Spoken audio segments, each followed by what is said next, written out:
어두울 때는 덫을 놓지 않는다. 제17장.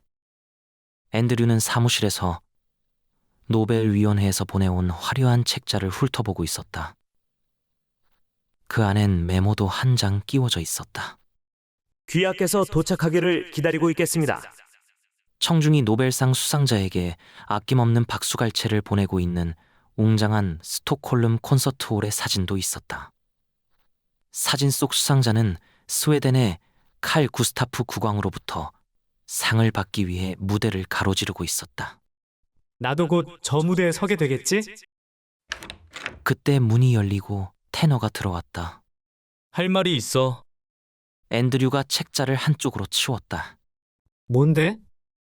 테너가 깊은 숨을 들이쉬었다.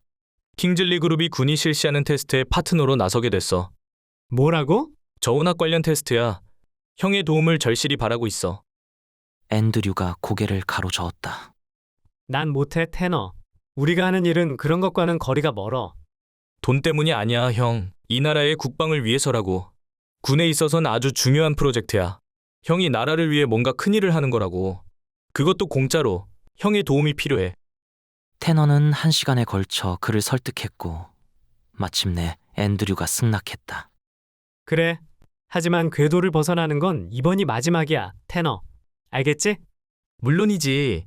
형이 너무 자랑스러워. 그가 공주에게 전화를 걸어 음성 우편에 메시지를 남겨놓았다. 돌아왔어요, 달링. 곧 중요한 프로젝트에 착수하게 될 거예요. 다 끝난 후에 연락할게요. 사랑해요.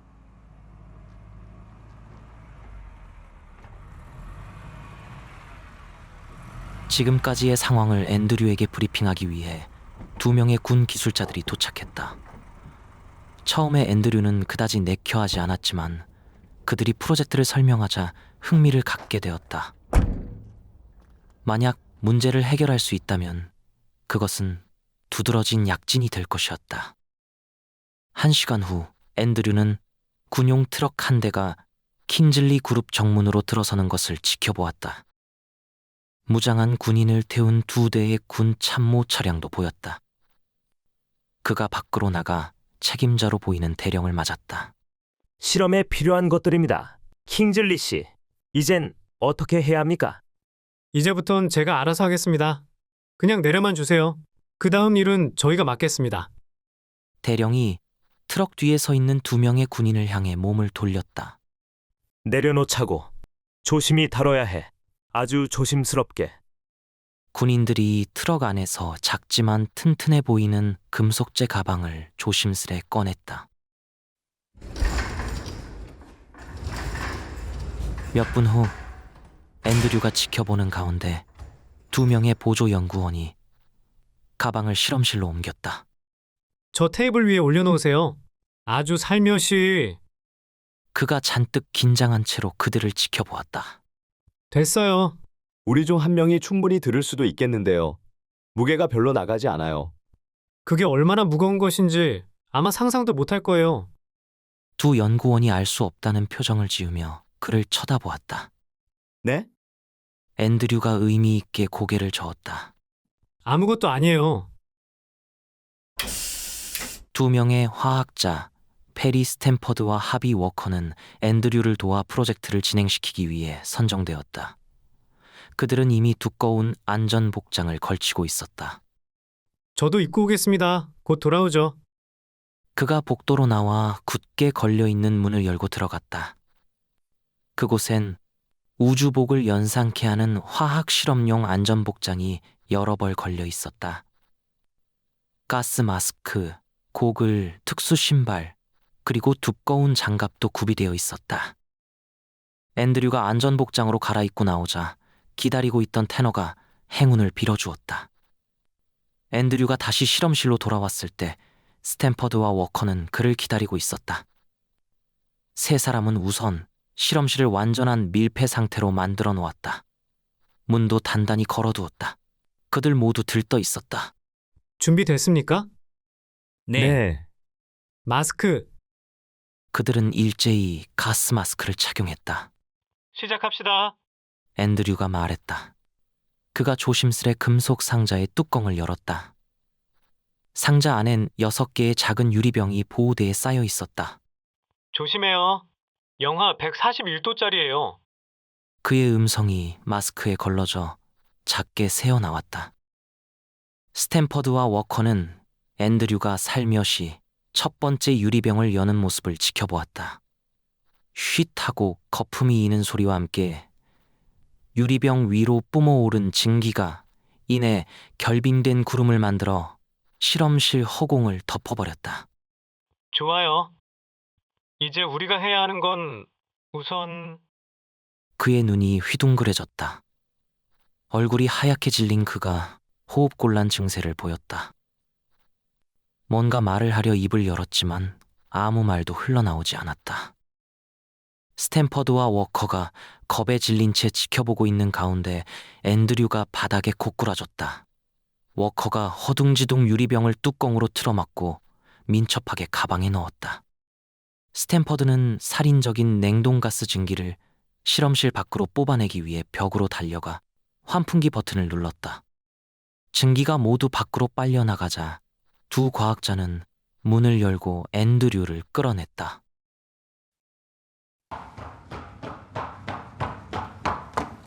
복도를 걸어오던 테너의 얼굴에 당혹스러운 표정이 떠올랐다. 그가 두 사람 앞으로 달려와 형을 내려다보았다. 대체 무슨 일이죠? 사고가 있었습니다. 무슨 사고 말입니까? 우리 형에게 대체 무슨 짓을 한 거냐고요? 911에 연락해요. 아니, 관둬요. 그럴 시간이 없어요. 빨리 형을 병원으로 옮깁시다.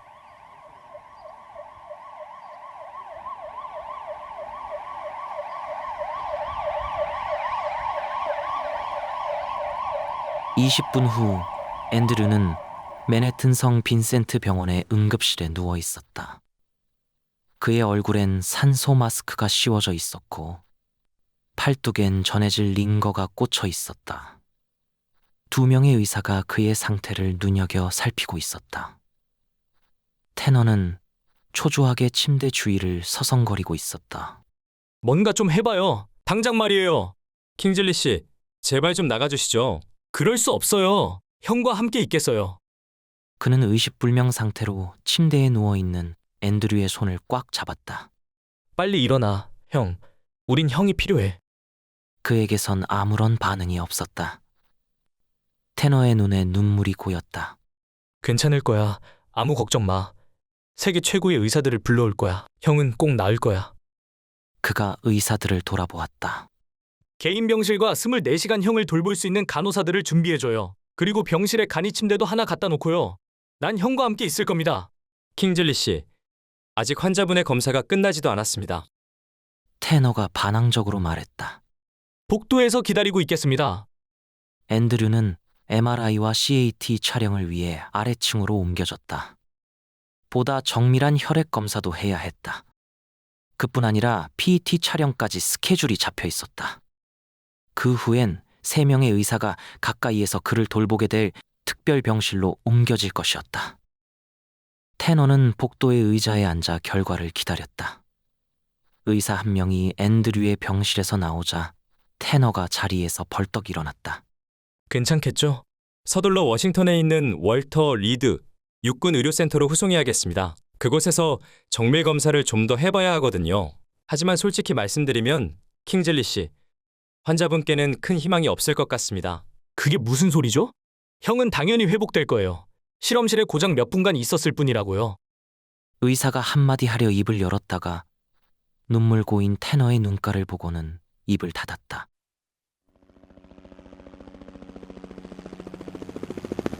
테너는 환자 후송용 헬리콥터를 타고 워싱턴으로 향했다. 그는 한시도 의식불명의 형에게서 떨어지려 하지 않았다. 이동하는 내내 그는 형을 안심시키는 데 온 힘을 쏟았다. 의사들이 그러는데 형은 곧 괜찮아질 거래. 금방 치료될 거야. 형은 그냥 마음 놓고 푹 쉬기만 하면 돼. 테너가 형을 살며시 감싸 안았다.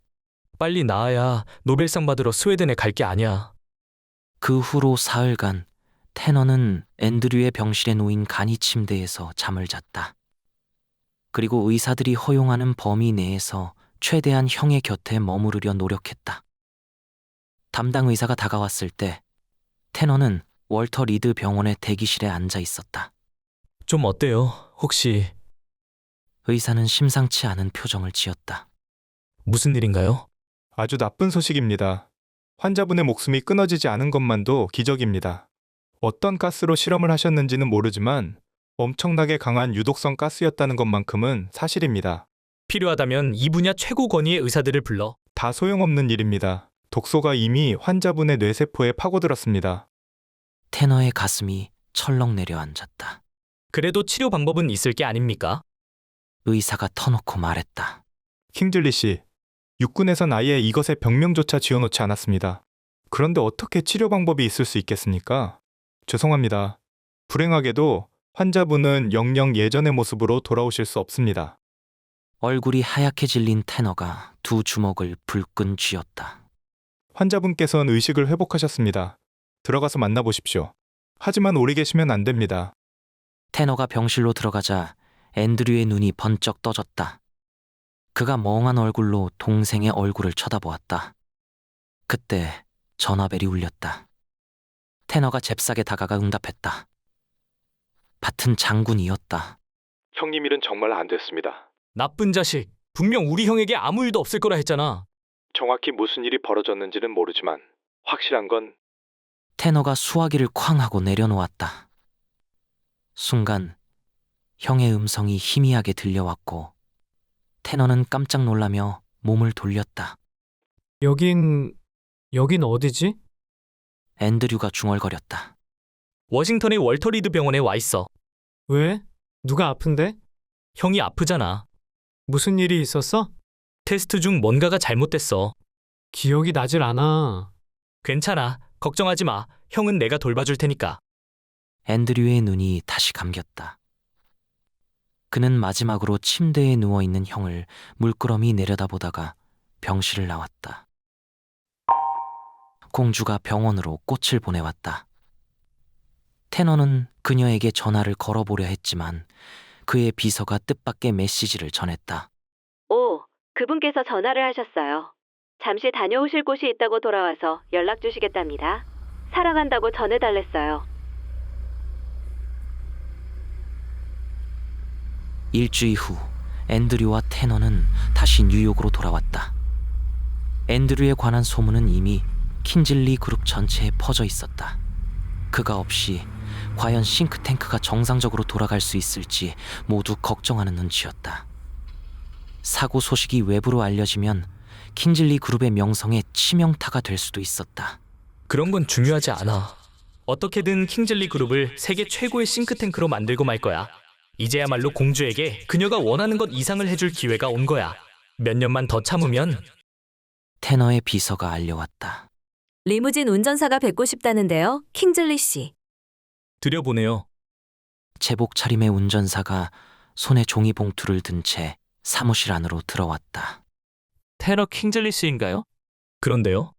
이걸 선생님께 전해드리라고 해서요. 그가 봉투를 건네주고는 사라졌다. 테너가 봉투를 내려다보다가 미소 지었다. 봉투에 적혀 있는 건 분명 공주의 필체였다. 그는 그녀가 자신을 깜짝 놀라게 할 뭔가를 준비 중일 거라고 확신했다. 그는 서둘러 봉투를 뜯었다. 봉투 안에서 메모가 한 장 나왔다. 아무래도 안 되겠어요, 달링. 지금 나는 당신이 내게 줄 수 있는 것 이상을 필요로 하고 있어요. 그래서 내게 그것을 줄 수 있는 다른 사람과 결혼하기로 했어요. 난 당신을 사랑하고 또 영원히 사랑할 거예요. 받아들이기 힘들겠지만 우리 두 사람 모두를 위한 일이라고 생각해요. 테너의 얼굴이 창백해졌다. 그는 메모를 한동안 멍하니 들여다보다가 쓰레기통에 떨어뜨렸다. 그는 간발의 차이로 공주를 놓치고 만 것이다.